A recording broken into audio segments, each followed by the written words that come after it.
আসসালামু আলাইকুম ওরহমতুল্লাহি ওবরকাতুহু। সম্মানিত ফেসবুক ভাইয়েরা, যেখান থেকে দেখতেছেন আমাদেরকে সকলকে আন্তরিক মোবারকবাদু, সালাম মোবারক। আসসালামু আলাইকুম ওরহমতুল্লাহি ওবরকাতুহু।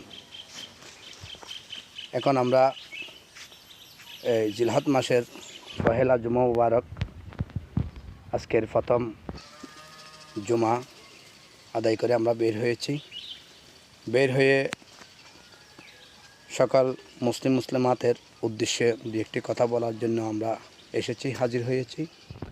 সুতরাং এটা জিলহজ মাস, এটা পাক পবিত্র আল্লাহর মাস, এটা হজের মাস, এটা কোরবানির মাস, এটা এমন একটি গুরুত্বপূর্ণ মাস যে মাসের মধ্যে আল্লাহ পাক রব্বুল আলামিন হযরত ইব্রাহিম খলিলুল্লাহ আলাইহিস সালাতু ওয়াস সালাম আল্লাহর বন্ধু খলিলকে ইমতিহান দিয়েছেন।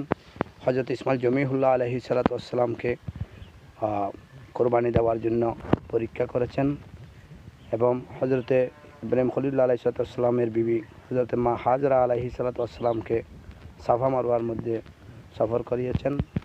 এমন একটি গুরুত্বপূর্ণ মাস যে মাসের মধ্যে আমরা আজকে প্রথম জুমা আদায় করেছি। আল্লাহ পাক রব্বুল আলামিন আমাদের সকলের জুমার নামাজ এবং দোয়া, জিকির, আজকার সকল যেন আল্লাহ পাক রব্বুল আলামিন আমাদের পক্ষ থেকে কবুল করেন। আমি এই প্রত্যাশা রেখে, সকলের জন্য দোয়া রেখে আমি আমার বক্তব্য এখানে শেষ করছি। ওয়া আখিরু দাওয়ানা আলহামদুলিল্লাহি রাব্বিল আলামিন। রব্বি সাল্লি ওয়া সাল্লিম ওয়া বারিক আলা মা তাওফিক ইল্লা বিল্লাহ। আসসালামু আলাইকুম ওয়া রাহমাতুল্লাহি ওয়া বারাকাতুহু।